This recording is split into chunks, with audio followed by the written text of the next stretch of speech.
हाय दोस्तों, मैं अनिल कुमार आप लोगों का एक बार फिर से स्वागत करता हूं अपने यूट्यूब चैनल पे। जैसा कि आप देख रहे हैं कि पहले की तरह आज जो हमारा टॉपिक है वो इंग्लिश ग्रामर का नहीं है, बल्कि आज का टॉपिक जो है वो हमारा भूगोल का है, ज्योग्राफी का है। और आज से हम क्लास 9th और 10th को देखते हुए आज से हम शुरू किए हैं भूगोल का टॉपिक, ठीक है।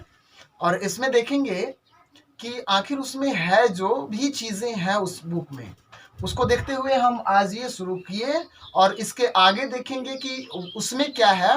उन सब चीज़ों को समझने की कोशिश करेंगे, क्योंकि बेस जो बनता है वो सबसे पहले यहीं से बनता है, ठीक है। तो चलिए देख लिया जाए कि जो टॉपिक है इसमें वो क्या क्या है, ठीक है। तो सबसे पहले जो हमारा टॉपिक है वो है आज भूगोल का, ठीक है, ज्योग्राफी का। और उसमें हम जब पढ़ने जा रहे हैं तो उसमें हमारा जो पहला टॉपिक होगा वो होगा अर्थ का, मीन्स पृथ्वी, ठीक है। सबसे पहले हम पृथ्वी के बारे में पढ़ेंगे, मीन्स अर्थ के बारे में पढ़ेंगे कि अर्थ क्या है, कैसा है, उसका शेप क्या है, उस पर क्या क्या चीजें हैं, ठीक है। उसके बारे में हम पढ़ेंगे सबसे पहले, ठीक है। दूसरी चीजें जो है उस पे अक्षांश जो है उसी की एक रेखा है, उसके बारे में हम देखेंगे कि अक्षांश क्या है, जिसे लैटिट्यूड कहा जाता है इंग्लिश में, ठीक है, उसे देखेंगे, ठीक है। उसके आगे है देशांतर, और देशांतर के बारे में उसके बाद देखेंगे। तीसरा टॉपिक हमारा है देशांतर का, जिसको लॉन्गिट्यूड कहा जाता है, जिसे इंग्लिश में लॉन्गिट्यूड कहा जाता है, इसको देखेंगे तीसरे नंबर पे। उसके आगे है Greenwich mean time, Greenwich mean time, इसको देखेंगे हम कि ये क्या होता है ग्रीनविच मीन टाइम। चौथा टॉपिक है हमारा, चौथा पॉइंट जो है वो है ग्रीनविच मीन टाइम। उसके बाद पांचवा जो टॉपिक है वो है भारतीय मानक समय रेखा, means Indian standard time line. जो भारत का समय का निर्धारण किया जाता है वो यहीं से किया जाता है, कहां से, इंडियन स्टैंडर्ड टाइम लाइन से। और इसको देखेंगे कि ये कहां पे है, कितने डिग्री पे है, कैसे इसको लोकेट किया जाता है, या कैसे इसका मतलब इसका महत्व क्या है भारत में, इसके बारे में हम देखेंगे। हमारा ये पांचवा पॉइंट है, ठीक है। उसके आगे हम देखेंगे छठा पॉइंट जो है हमारा अंतरराष्ट्रीय तिथि रेखा, मतलब international date line. International date line क्या है इसके बारे में देखेंगे छठे नंबर पे, ठीक है। उसके आगे है 7 नंबर, 7 नंबर पे है पृथ्वी की गतियां, means motion of the earth. 7वें नंबर पे हम लोग पढ़ेंगे मोशन ऑफ द अर्थ, मतलब पृथ्वी की गतियां। पृथ्वी में कितने प्रकार की गति होती है, उन गतियों का फायदा क्या होता है, या उन गतियों से हमारे जीवन पे या पूरी दुनिया में क्या क्या प्रभाव, क्या क्या इम्पैक्ट पड़ते हैं, ठीक है। उसको देखेंगे हम कितने नंबर पे, 7 नंबर पे, ठीक है। आगे है 8 नंबर घूर्णन, ठीक है। घूर्णन जिसे रोटेशन कहा जाता है, इंग्लिश में क्या कहा जाता है, रोटेशन। मतलब इसी के आगे, मतलब पृथ्वी की जो गतियां होती है वो दो प्रकार की होती है, एक घूर्णन होता है, दूसरा परिक्रमा होता है, जिसको इंग्लिश में एक रोटेशन कहा जाता है, दूसरे को रिवॉल्यूशन कहा जाता है। मतलब 9वें नंबर पे जब हम देखेंगे तो वो है परिक्रमा, ठीक है। परिक्रमा को देखेंगे तो ये रहा हमारा भूगोल का पूरा टॉपिक, मतलब 9th और 10th क्लास को देखते हुए आज हम देखेंगे जो हमारा आज भूगोल का टॉपिक जो है, इसमें पहला नंबर जो है हमारा पृथ्वी, उस पृथ्वी को देखेंगे, ठीक है। और पृथ्वी को देखेंगे उसमें क्या क्या है, कैसी शेप है उसका, क्या है, ठीक है। चलिए उसको देख लेते हैं। तो चलिए देखते हैं, पहला टॉपिक है हमारा पृथ्वी का, ठीक है, मीन्स अर्थ। अर्थ के बारे में देखते हैं कि उसकी क्या क्या खासियत है, उसके बारे में कुछ जानकारियां ले लेते हैं, ठीक है। तो पहली चीज है कि भाई पृथ्वी अपने मध्य भाग में, देखिए ध्यान दीजिए, मध्य भाग में बाहर की तरफ उभरी हुई है, किधर, बाहर की तरफ उभरी हुई है, ठीक है। दूसरा है कि यह अपने ऊपरी तथा निचले भाग में अंदर की ओर, किधर, अंदर की ओर दबी हुई या चपटी है, ठीक है, दबी हुई है या चपटी है। इसके बाद तीसरा पॉइंट आता है, इस विशेष आकार को भूआभ, जियोड या लघवक्ष गोलाभ कहते हैं। ध्यान रखिए पृथ्वी का ही नाम है भूआभ, जियोड या लघवक्ष। ध्यान रखिएगा कि ये तीन चीजें जो है, ये तीन नाम जो है ये पृथ्वी का ही नाम है, ठीक है।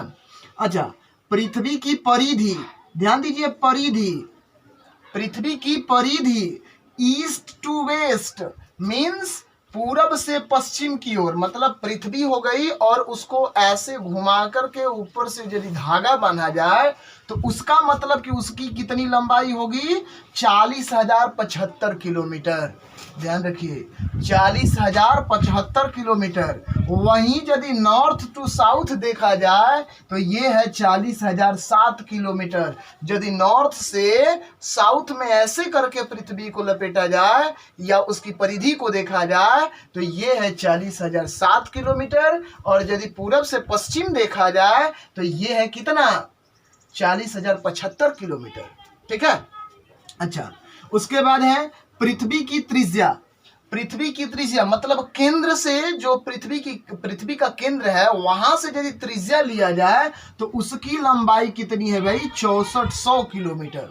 ठीक है, यानी टोटल वो एक्यूरेट कितना है भाई, 6371 किलोमीटर, लेकिन लगभग में लिया जाता है 6400 किलोमीटर। याद रखिएगा कि 6371 है उसकी लंबाई, लेकिन पृथ्वी की त्रिज्या की लंबाई कितनी है, 6371, लेकिन उसको लिया जाता है कितना, लगभग में 6400 किलोमीटर। ठीक है, आगे चलते हैं।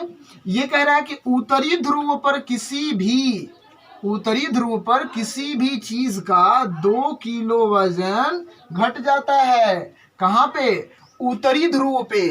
पृथ्वी के 2 ध्रुव हैं, एक उत्तरी दूसरा दक्षिणी, एक उत्तरी तथा दूसरा दक्षिणी। लेकिन जब उत्तरी ध्रुव पे जाते हैं हम तो उसको हम क्या करते हैं, वहां पे 2 किलो वजन किसी भी चीज का घट जाता है। अब चलिए इसी को देख लेते हैं कहाँ पे, इसका फिगर बना करके। ठीक है, चलिए देखते हैं। पृथ्वी के यही है वो आकार। देखा जाए, पहली विशेषता थी इसकी कि भाई जो पृथ्वी है वो अपने बाहरी भाग में, मतलब पूरब और पश्चिम के भाग में बाहर की तरफ उभरी हुई है। तो देखिए पूरब और पश्चिम की ओर उभरी हुई है, दिख रहे हैं आप। उसी प्रकार दूसरा है कि उत्तर और दक्षिण में क्या है, ऊपर से और नीचे से चपटी है। तो देखिए ऊपर से और नीचे से चपटी हुई है। आपको बता दें हम कि पृथ्वी के ऊपर वाले भाग को कहा जाता है उत्तर, नीचे वाले भाग को दक्षिण, दाहिने हाथ वाले भाग को पूरब और बाएं हाथ वाले को कहा जाता है पश्चिम। ठीक है, इस प्रकार से दिशा का निर्धारण किया जाता है पृथ्वी पर। ठीक है, कभी भी पृथ्वी का बनाए या किसी भी जगह का लोकेशन बनाए तो ऊपर वाला जो होता है वो उत्तर होता है, नीचे वाला दक्षिण, दाहिना हाथ होता है वो पूरब और बायां हाथ जो होता है वो पश्चिम होता है। ठीक है, आगे चलते हैं। अब ये जो चीज है, तो पहला भाग दिया है, पहला उसमें पॉइंट था भाई कि जो पृथ्वी है वो अपने पूरब और पश्चिम भाग में क्या है, बाहर की तरफ उभरी हुई है, और उत्तरी ध्रुव और दक्षिणी ध्रुव आपस मतलब दोनों क्या है, ऊपर से और नीचे से चपटी हुई है। ठीक है, दूसरा पॉइंट। तीसरा देखते हैं। तीसरा कह रहा भाई कि यहाँ पे यही है उत्तरी ध्रुव और ये है दक्षिणी ध्रुव। तो जब भी यहाँ पर कोई भी वस्तु होगा या कोई भी चीज होगी, जब यहाँ पर जाएगा तो वो उसका वजन 2 kg घट जाएगा। 2 kg घट जाएगा, मतलब यहाँ पर यदि वस्तु है 4 kg का, ठीक है, बाहर में 4 kg का है, यदि यहाँ पर जाता है तो वो वस्तु हो जाएगी 2 kg की। ठीक है, यानी 2 किलो का वजन इस पे क्या हो जाता है, घट जाता है। क्लियर है। आइए अब देखते हैं। यही कह रहा है कि पृथ्वी की परिधि उत्तरी ध्रुव से दक्षिणी ध्रुव की ओर, मतलब उत्तर से दक्षिण की ओर देखा जाए तो उसकी लंबाई कितनी है, 40,007 किलोमीटर। ठीक है, और यदि पूरब से पश्चिम की ओर देखा जाए तो उसकी लंबाई कितनी है, 40,075 किलोमीटर। ठीक है, इतना हो सकता है कि आपको क्लियर हो। आगे चलते हैं, आगे देख लेते हैं। आगे क्या है, आगे मतलब ये जो हमारा पृथ्वी का टॉपिक है, पृथ्वी का टॉपिक इतना ही पर रहने देते हैं। मेन फोकस हमें कहाँ करना है, अक्षांश तथा देशांतर पे। ठीक है, तो चलिए दूसरा टॉपिक देखते हैं, अक्षांश। और चलिए देखते हैं अक्षांश को। दूसरा टॉपिक जो है वो हमारा है अक्षांश, जिसको हम क्या कहते हैं, लैटिट्यूड। उस लैटिट्यूड को देखते हैं पृथ्वी पे क्या है, कैसे है। ठीक है, आइए देखते हैं। तो कह रहा है कि पृथ्वी के केंद्र से किसी स्थान की, चाहे वह उत्तर हो या दक्षिण, कि कोणीय दूरी को अक्षांश कहते हैं। मतलब कि अब आप यहां देखिए, इसको हम पृथ्वी मानते हैं, पृथ्वी ये है, इसका मतलब कि ये गोल है, गोल है, तो इसका कहीं ना कहीं केंद्र तो जरूर होगा ना, तो केंद्र हम यहां मानते हैं इसका, ठीक है। तो केंद्र यहां है, तो अब कह रहा है भाई कि पृथ्वी के केंद्र से, ध्यान दीजिए कि पृथ्वी के केंद्र से किसी स्थान की, चाहे वह उत्तर हो या दक्षिण, तो ध्यान दीजिए कि ऊपर में होता है भाई उत्तर, नीचे में होता है दक्षिण, ठीक है, दाहिने हाथ की ओर होता है पूरब और बाएं हाथ की ओर होता है पश्चिम।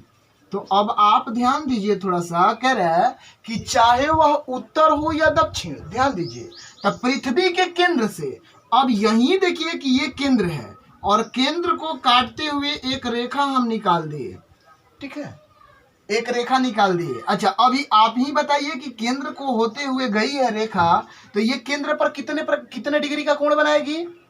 किसी भी प्रकार की, कितने भी डिग्री का, मतलब 0 डिग्री का कोण बनाएगी, यानी केंद्र पर। कहां पे? केंद्र पे, ठीक है। अब यदि हम बात करें यहाँ पे कोणीय दूरी का, तो ये है केंद्र, और केंद्र पर सीधा हम उत्तर से लंब डाल दें, तो अब खुद बताइए कि ये लंब कितने डिग्री का होता है? मतलब कि 90 डिग्री का। कितने का? 90 डिग्री का। तो यदि हम उत्तर से डालें तो कितने समकोण बने? तो एक तो बना भाई इधर और एक बना इधर। यदि हम इसका नाम रखेंगे तो नाम भी हो जाएगा। अब इसको हम मान लेते हैं ए, यहाँ पर है ओ, और यहाँ पर हम मान लेते हैं सी, ठीक है, और इसको हम मान लेते हैं पी। तो अब आप ही खुद देखिए कि कितने समकोण बने हैं, एक इधर बना है और एक इधर। अब यदि इसका नाम रखें तो कैसे कहेंगे कि एक समकोण होगा ए ओ सी, होगा ए ओ सी, दूसरा होगा ए ओ पी। इसका मतलब कि दो समकोण बने, एक यहां दूसरा यहां। इसका मतलब कि ये समकोण है, तो समकोण कितने डिग्री का होता है? 90 डिग्री का। कितने का? 90 डिग्री का। तो अब खुद बताइए कि यदि ये 90 डिग्री का हुआ तो हम इस पर यहाँ पे कितना रख सकते हैं? समकोण तो यही है ना, तो इसका मतलब कि ये हो गया 90 डिग्री। क्लियर है? तो चलिए, उसी प्रकार यदि हम नीचे से लंब डालें दक्षिण दिशा से, तो ये भी कितने डिग्री पर डालेगा? ये भी डालेगा 90 डिग्री पे। कितना पे? 90 डिग्री पे। समकोण है, देख लीजिए, है ना। अब सोचिए कि इसको हम मिटा देते हैं। अब ये यदि समकोण है 90 डिग्री का, तो अब आप ही बताइए कि यदि हम यहाँ से ऐसे काट दिए 90 डिग्री और 0 डिग्री के बीच में, तो ये कितने का होगा? तो ये बन गया 45 डिग्री का। कितने का? 45 का। मतलब 90 को 2 भागों में डिवाइड किए तो कितने डिग्री का बना? 45 का बना। उसी प्रकार यहाँ पर भी हम क्या कर दिए? काट दिए 90 और 0 के बीच में, तो ये कितने का बना भाई? 45 का। 45 इधर और 45 इधर बन गया। उसी प्रकार यदि हम यहाँ काट दें तो ये भी बन जाएगा 45 का, और यहाँ पर हम काट दें तो ये भी बन जाएगा कितने का? 45 डिग्री का, ठीक है। उसके बाद यदि आगे चलें तो अब इसको हम काटना शुरू करें। इसको हम काटे ऐसे, तो इसको मान लेते हैं 22 डिग्री, चूंकि 45 और 0 के बीच में है तो 22 मानते हैं इसको, ठीक है। उसी प्रकार इसको हम मानेंगे तो इसको हम मान लेते हैं 70, ठीक है। उसी प्रकार यहाँ पे यदि हम काटे यहाँ से, तो इसको हम मान लेते हैं 70, इसको माने तो 22 होगा कि नहीं होगा। उसी प्रकार यहाँ पर भी हम माने तो 22 होगा। उसी प्रकार यहाँ पर यदि हम माने यहाँ पे तो कितना? 22। यहाँ पे माने तो यहाँ पे माने तो 22 और यहाँ पे माने तो 70 डिग्री, ठीक है। अब बताइए खुद कि कितने कोण बने हैं इसमें? बहुत सारे कोण बन गए। तो खुद ही आप देखिए कि यदि 0 डिग्री यहाँ है, ये वाली लाइन 0 डिग्री कहलाती है, तो यहाँ से यदि हम ऊपर गए तो ये वाली क्या है भाई? यहाँ पे ये समकोण बना रहा है। रुकिए 1 मिनट। यहाँ से देखिए, यहाँ से ये लाइन जो है ये 0 डिग्री पे है और यहाँ पे एक समकोण बना रही है ये। तो इसका मतलब हुआ कि यहाँ से लेके यहाँ तक जब हम चलेंगे तो कितने लाइन खींच सकते हैं? 1-1 डिग्री के अंतराल पे। तो यदि 1-1 डिग्री के अंतराल पे चले ऐसे खींचते हुए, तो यहाँ से 1 2 3 4 5 डॉट डॉट करते करते 90 तक जाएंगे, ठीक है, 90 तक। उसी प्रकार 0 से यहां से यदि चले तो 1 2 3 4 5 ऐसे करते करते करते करते 90 तक गए। अब सोचिए कि यदि ऊपर में उत्तरी ध्रुव में यदि उत्तरी गोलार्ध में यदि हम जा रहे हैं तो 90 मिल रहा है 0 से लेके 90 तक। उसी प्रकार यदि हम 0 से लेके दक्षिणी ध्रुव तक आए तो कितने मिलेंगे हमको? यहाँ पर भी मिलेगा 90 को। कितना मिलेगा भाई? 90।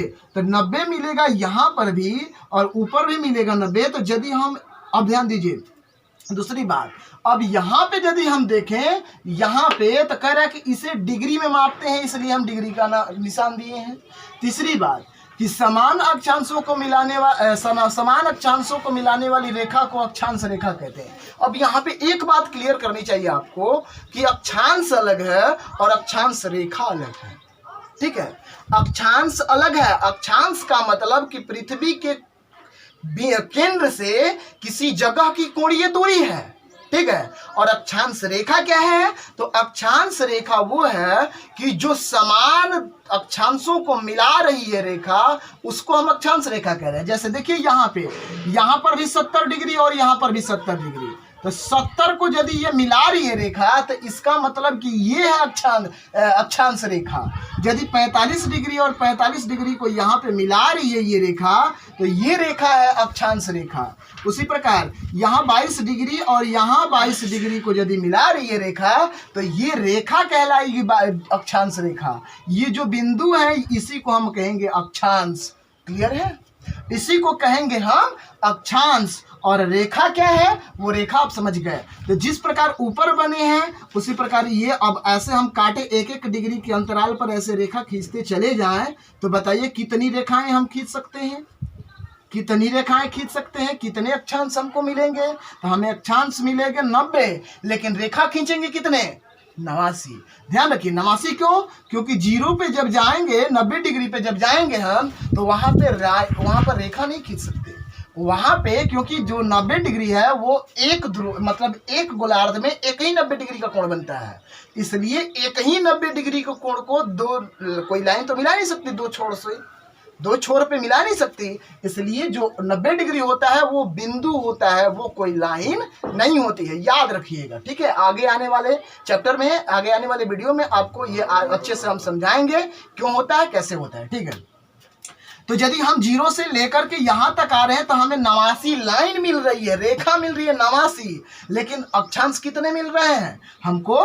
90। ठीक है, उसी प्रकार यदि हम इधर आए दक्षिणी गोलार्ध में, तो दक्षिण में भी खींचते ऐसे चले, तो इसका मतलब क्या है कि इधर भी यदि हम आएंगे तो कितना खींच सकते हैं? इधर भी हम खींच सकते हैं 89, लेकिन 90 पे आएंगे तो क्या हो जाएगा? ये बिंदु हो जाएगा। जिस प्रकार आप प्याज काटते हैं, सलाद प्याज का काटते हैं, तो प्याज का एक ऐसा छोर आता है जहां पे उसके बाद हम काट ही नहीं सकते उसको, कभी भी देखिएगा, कभी भी उसको काट ही नहीं सकते। ठीक ना? तो जहां नहीं काट सकते वो वहीं बिंदु हो जाता है। वो क्या हो जाता है? वो बिंदु हो जाता है। ठीक है, तो ये है अक्षांश। मतलब कितने हुए? तो देखिए ध्यान दीजिए, 0 से लेके 90 तक ऊपर, मतलब कि उत्तरी गोलार्ध में गए तो 90 मिला 0 से 90, और 0 से यदि दक्षिणी गोलार्ध में आए 90 तक, तो ये भी मिल गया कितना? 90। इसका मतलब टोटल जो अक्षांशों की संख्या हुई वो हो गई 180। कितनी हुई? 180। लेकिन ध्यान दीजिए भाई कि 180 तो अक्षांशों की संख्या हुई, लेकिन अक्षांश रेखाओं की यदि संख्या पूछे तो 180 में से हम क्या करेंगे? 2 को माइनस कर देंगे। मतलब 90 डिग्री जो है वो रेखा नहीं होती है, वो बिंदु होती है। इसलिए क्या कहेंगे यहाँ पे -2 कर देंगे। मतलब 180 माइनस 2 बराबर कितना हो जाएगा भाई? अब खुद ही बता दीजिए कितना हो जाएगा। कितना होगा? 178। कितना होगा? 178। ठीक है, लेकिन ध्यान दीजिए कभी कभी दे देता है भाई कि 181 अक्षांश है। वो कैसे? तो ध्यान दीजिए कि 0 से लेके 90 तक गए, 0 से लेके यहां तक आए, तो 90 कितना हुआ भाई? 180। लेकिन 0 डिग्री को हम सम्मिलित नहीं किए, इसलिए यदि 0 डिग्री को हम सम्मिलित करेंगे तो ये टोटल कितना हो जाएगा भाई? कभी कभी दे देता है 181। ठीक है, तो 181 भी मतलब रखना है और 180 भी रखना है, दोनों को रखना है। जो आए एग्जाम में, यदि 80 आता है तो 80 को मारेंगे, यदि 81 आता है तो 81 मारेंगे, और यदि 80 81 दोनों आता है तो हम उसमें से 81 को चूज करेंगे। क्लियर है? ठीक है, तो चलिए ये रहा आपका भाई क्या है, अक्षांश और अक्षांश रेखा। ठीक है, आगे चलते हैं, आगे देखते हैं देशांतर को। ठीक है, चलिए देशांतर देख लेते हैं। अभी ये जो अक्षांश हैं आप देख रहे हैं, अक्षांश देख रहे हैं, अक्षांश तो पूरा क्लियर है। अक्षांश और अक्षांश रेखा क्या होती है इसको हम देख लिए, लेकिन जो देशांतर है और देशांतर जो रेखा है उसको हम अगले वाले वीडियो में देखेंगे, क्योंकि काफी लंबा हो रहा है वीडियो, इसलिए इस वीडियो को हम इतना ही पे रोकते हैं। आगे आने वाले वीडियो मतलब कल जो वीडियो आएगा उसमें हम आपको देशांतर और देशांतर के आगे देशांतर रेखा और उसके बाद में अक्षांश और देशांतरों की जो विशेषताएं हैं उनको दोनों को सम्मिलित करके एक साथ देखेंगे। ठीक है, उसको देखते हैं, लेकिन थोड़ा कमेंट शेयर और लाइक जरूर करें, क्योंकि भाई यदि करते हैं तो हमें कुछ इंकरेजमेंट भी मिलता है, हम कुछ उत्साहित होते हैं, कुछ और ज़्यादा मेहनत करने को उत्सुक होते हैं, इसलिए जरूर करें।